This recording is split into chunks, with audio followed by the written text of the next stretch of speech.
जरा विचार करा, एक असा कायदा जो जगातल्या 100 कोटींपेक्षा जास्त लोकांच्या आयुष्याला अगदी जन्मापासून मृत्यूपर्यंत दिशा देतो. त्यांचे वैयक्तिक आयुष्य, त्यांचे महत्त्वाचे निर्णय, सगळं काही हा कायदा नियंत्रित करतो. चला, आज आपण याच हिंदू कायद्याच्या जगात डोकावून पाहूया. तर मग मूळ प्रश्न हा आहे की जगातल्या प्रत्येक 6 व्यक्तींपैकी एकासाठी लग्न, कुटुंब आणि वारसा हक्क यांसारख्या गोष्टी नक्की कशा ठरतात? हे नियम आहेत तरी काय? आणि त्यांचा आपल्या रोजच्या आयुष्यावर नेमका काय परिणाम होतो? चला तर मग आपल्या या प्रवासाच्या पहिल्या टप्प्यात समजून घेऊया की हा हिंदू कायदा म्हणजे नेमकं आहे तरी काय आणि त्याची मुळं कुठवर पसरलेली आहेत. अगदी सोप्या भाषेत सांगायचं झालं ना, तर हा कायदा म्हणजे हिंदू व्यक्तींसाठी एक प्रकारचं वैयक्तिक रूल बुक आहे. म्हणजे लग्न कसं करायचं, संपत्तीची वाटणी कशी होणार, किंवा अगदी दत्तक घेण्याची प्रक्रिया काय असेल, या सगळ्या गोष्टी याच कायद्यानुसार ठरतात. आता बघा, या कायद्याची मुळं ना खूप खोलवर आहेत. म्हणजे एकीकडे आहेत श्रुती, स्मृती आणि प्रथांसारखे हजारो वर्ष जुने ग्रंथ आणि परंपरा. आणि मग दुसरीकडे आहे आधुनिक भारताची संसद, ज्याने 1955 आणि 1956 मध्ये विवाह आणि वारसा हक्कांसारखे कायदे बनवले आणि या प्राचीन परंपरेला आजच्या काळाशी जोडलं. बरं, या संपूर्ण कायद्याच्या केंद्रस्थानी काय आहे? तर ते आहे कुटुंब. चला तर मग भारतीय समाजाचा आधारस्तंभ मानल्या जाणाऱ्या या हिंदू संयुक्त कुटुंबाची रचना नेमकी कशी असते ते समजून घेऊया. हे काही आजच्या काळातल्या छोट्या म्हणजे न्यूक्लिअर फॅमिलीसारखं नाहीये.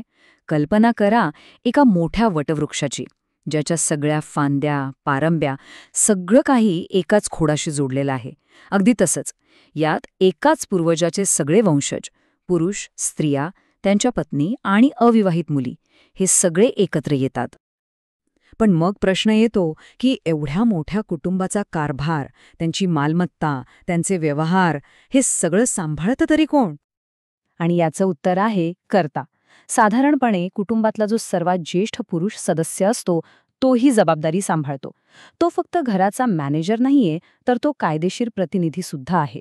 मालमत्तेपासून ते अगदी व्यवसायापर्यंत त्याचे निर्णय हे संपूर्ण कुटुंबावर बंधनकारक असतात. इतकी मोठी जबाबदारी. आता कुटुंब म्हटलं की साहजिकच मुलं आली. चला तर आता मुलांचे हक्क आणि दत्तक विधानाबद्दल आपला कायदा काय सांगतो ते पाहूया. बघा, दत्तक घेणं ही फक्त एक भावनिक गोष्ट नाहीये, तर ती एक पूर्णपणे कायदेशीर प्रक्रिया आहे. आणि यासाठी काही अगदी स्पष्ट नियम आहेत. जसं की दत्तक देण्याची क्षमता कोणात आहे, घेण्याची क्षमता कोणात आहे, जे मूल दत्तक घेतलं जातंय ते हिंदू असावं, आणि सगळ्यात महत्त्वाचं, दत्तक देण्याची आणि घेण्याची जी प्रत्यक्ष क्रिया आहे ती पूर्ण व्हायलाच हवी. आणि मुलांच्या संगोपनासाठी कायदा नैसर्गिक पालक कोण असेल हे ठरवतो. सामान्यतः वडील, आणि त्यांच्यानंतर आईला हा हक्क मिळतो. पण यात सगळ्यात महत्त्वाचा आणि अंतिम विचार कशाचा असतो? तर तो म्हणजे मुलाच्या हिताचा. कायद्याच्या नजरेत मुलाचं कल्याण हेच सर्वोच्च आहे. चला, आता एका खूप महत्त्वाच्या आणि तितक्याच गुंतागुंतीच्या विषयाकडे वळूया. विषय आहे मालमत्तेचा. हिंदू कायद्यामध्ये वारसा हक्काचे नियम नक्की कसे काम करतात ते आता आपण पाहूया. या बाबतीत ना, भारतात कायद्याच्या 2 मुख्य विचारप्रणाली आहेत. आपण त्यांना 2 वेगळ्या ऑपरेटिंग सिस्टीम सुद्धा म्हणू शकतो. बहुतेक भारतात चालते मिताक्षरा प्रणाली. इथे काय होतं तर मुलाला जन्मतःच वडिलोपार्जित संपत्तीत हक्क मिळतो. पण बंगाल आणि आसाममध्ये चालते दायभाग प्रणाली, आणि इथे वडिलांच्या मृत्यूनंतरच मुलाला हक्क मिळतो. म्हणजे विचार करा, फक्त ठिकाण बदललं की तुमचे हक्कही बदलतात. आणि हो, विशेषतः महिलांच्या मालमत्ता हक्कांच्या बाबतीत तर गेल्या काही दशकात खूप मोठे, अगदी क्रांतिकारी बदल झाले आहेत. बघा, 1956 पूर्वी त्यांची स्थिती खूपच मर्यादित होती. पण 1956च्या कायद्याने त्यांना त्यांच्या स्त्रीधनावर पूर्ण मालकी दिली. आणि 2005 सालची सुधारणा, अरे वा, ती तर एक मैलाचा दगड ठरली.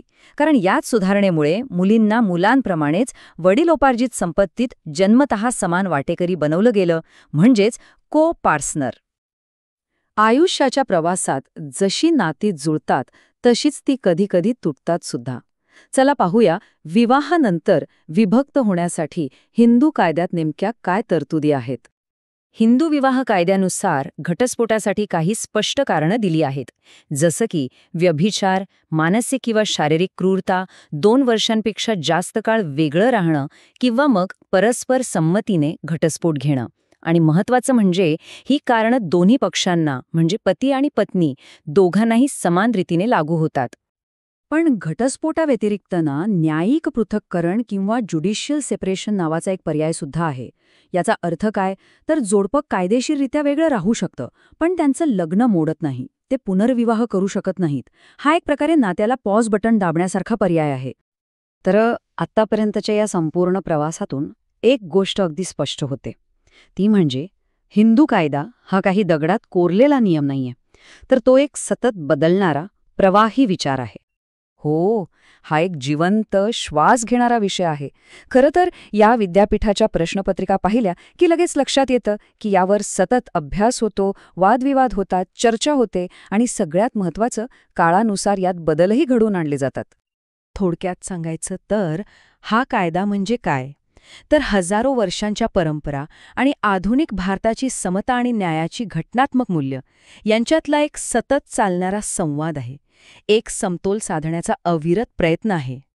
आणि हाच संवाद आपल्याला एका खूप मोठ्या प्रश्नापर्यंत आणून ठेवतो. एक राष्ट्र, एक कायदा. भारतातल्या प्रत्येक नागरिकासाठी त्यांच्या धर्मापलीकडे जाऊन एकच कौटुंबिक कायदा असावा का? यावर सध्या खूप मोठी चर्चा सुरू आहे.